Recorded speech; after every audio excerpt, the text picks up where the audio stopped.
Hi folks, how are you doing? Round number 10 in Tromsø 2014 Chess Olympiad, and the world champion Norway's #1 player Magnus Carlsen keeps raising waves of interest towards his game and the Chess Olympiad here in Norway, sometimes for his crushing victories and sometimes for his defeats. Let's see what happened today. He was playing against Croatian #1 Ivan Saric, who certainly a strong GM who recently on January won the B section of the Z tournament in Holland, so not a newcomer to chess at all. Saric is white, Magnus Carlsen is black, and we saw the Ruy Lopez opening. And after bishop b5, once again Carlsen is being creative and try somehow offbeat variations. This time the bird variation. You don't see this usually on the board, and probably for some reason black is not getting much and white is usually considered to have easy ways for some stable advantage here. Knight takes, e takes. Here the main line which I used to try to study some years ago was to try to castle, play d3 and f4 is the clue move, if I'm not mistaken, and white was having an easy kingside attack, say something like bishop c5, d3, and after c6 white probably is going to c4, and after f4 white has an easy development and the space advantage in the center and the kingside, so well, still a playable line I guess. But after this Saric didn't castle, he played kind of a secondary move, bishop c4 right away. Carlsen goes knight f6, and white ignores that e4 pawn. He just castles, assuming that he will have black cannot just take the pawn on e4. I assume that must be pretty much lost after rook e1, all that nasty pins on the e file. So Carlsen plays d5, counter-attacking in the center, and after e takes, he doesn't care about recapturing, but plays a little bit of freestyle chess. He just develops a piece with bishop e7, sacrificing a pawn, certainly. Queen f3, taking care of this pawn on d5, and now Magnus goes bishop g4, attacking this queen a little bit, but the queen doesn't suffer that much here, being up in the game early. It goes to f4, even attacking black's d4 pawn, and guess what? Carlsen sacrifices it. Yet another pawn, second pawn, which white can take if he wants to.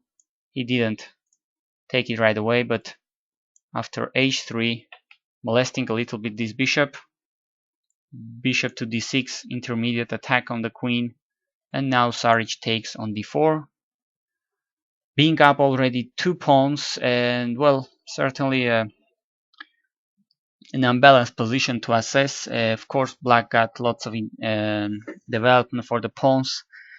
Not sure if enough to prove compensation for 2 pawns with black, but okay, it's a position, so we're gonna see what happened.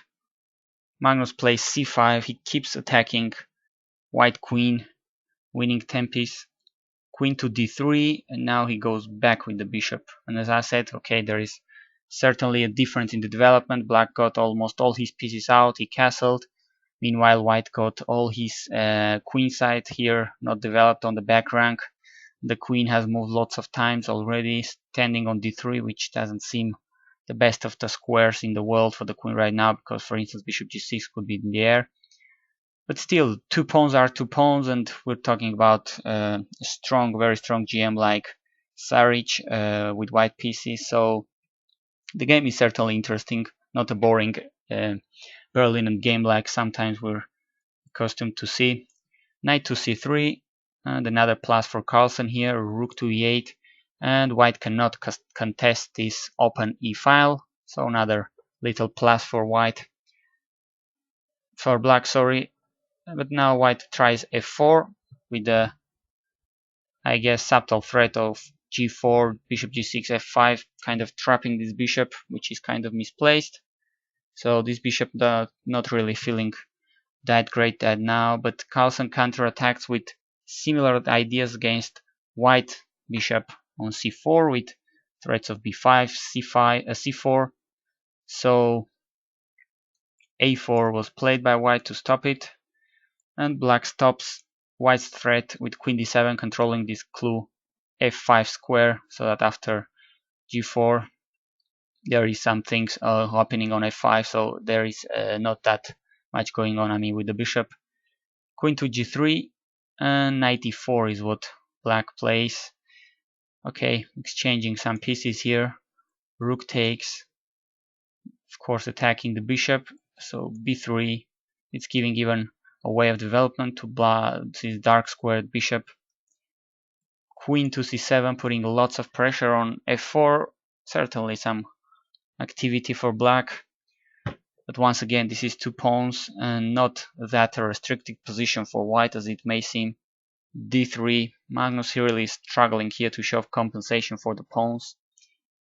He goes to e2 with the rook, queen to g5, g6 protecting the bishop, and now this dark square bishop goes to b2, really unleashing power and fire through this dark square diagonal, threatening lots of nasty things.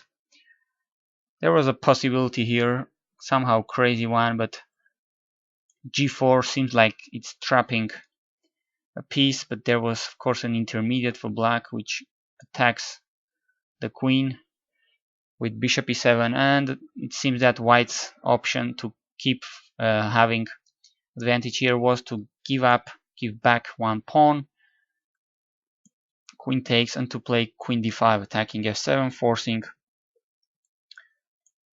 a queen exchange. And here, after some threats here, and for instance rook takes c2, white seems is winning material and having bishop pair, so this should be fairly good position for white. But Saric instead went for the developing. He plays bishop to b2. Of course this bishop is very important. I think if white is allowed to play queen f6 now, that's checkmate. I think there is no way to stop it.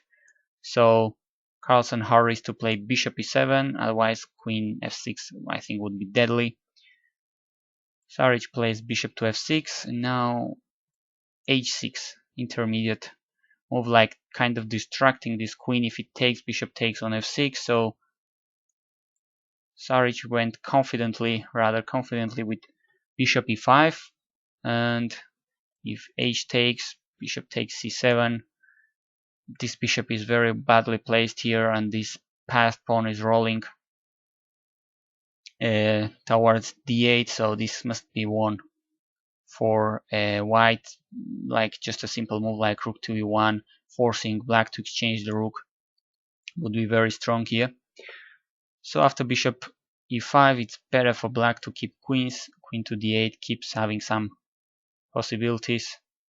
Now Saric takes on h6, and little tactical trap, I guess this is the best black had here, taking with the rook on e5, but rather confidently, quickly, which shows lots of good things for Saric. He plays d6, having note the trap, as we're gonna see right now. The trap was if f takes e5, bishop g5, the queen is lost. So this would be quite a development for black, quite an improvement of course.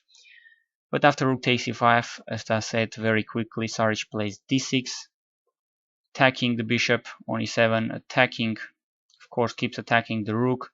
It's also unleashing power with this bishop on f7, so here black is objectively speaking absolutely lost. So he had some options here. Rook e2 is probably the best he had, that's what Carlsen plays. But let's see what happens if, for instance, bishop takes d6. So f takes e5, double attack on d6, and with the bishop and the rook on f7, so black is cooked here. It's much worse if black tries to take with the queen, because Now white sacrifices the bishop first. King takes and now forces this covered check. King can go wherever it wants. The queen is hanging there, so game over. Rook e2 is the best it seems black had here, and he played it. But now d takes e7.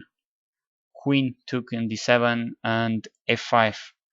Saric is playing with very precise moves here, opening this f file to attack black king, which is very, very weak. Carlsen plays queen h4 here, and here already bishop takes f7. Seems it was working to have a very comfortable victory for white. Taking here on g6 with double check with the rook and the pawn, forcing this poor king to the middle of the board. g7, discovered check, and white has 4 pawns for the piece. And the weakest king by Magnus Carlsen you could ever imagine to have on here on the middle of the board on e6. So this is absolutely crushing for white.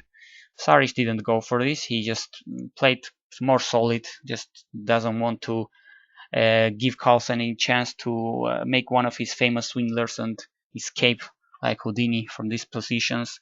He just plays queen f4, knowing that any endgame is absolutely favorable for him. And Carlsen in fact concedes in the queen exchange with g5.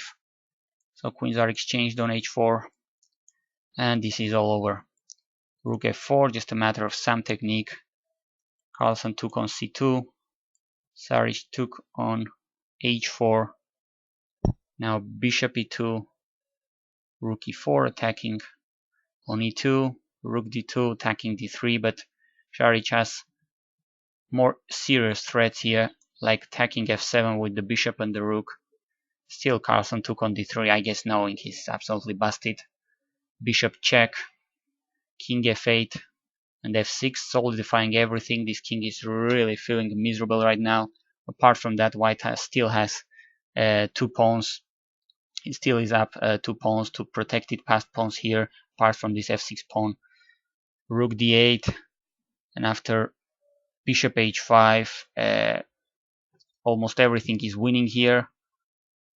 I think Carlsen went king g8, and after rook e8 check, Carlsen had just enough for today, resigned the game, losing his second game of this tournament. Let's see briefly, although it's not that imagined, to see why is black absolutely cooked here. Well, if rook takes f7 check, of course black cannot take, the bishop is there, and wherever this king goes, white is promoting a queen on e8 as the bishop is supporting, so there is no much discussion left here. Carlsen was absolutely outplayed right out from the opening, really going over ambitious and over creative with the opening choice, and being punished by a strong GM like Ivan Saric from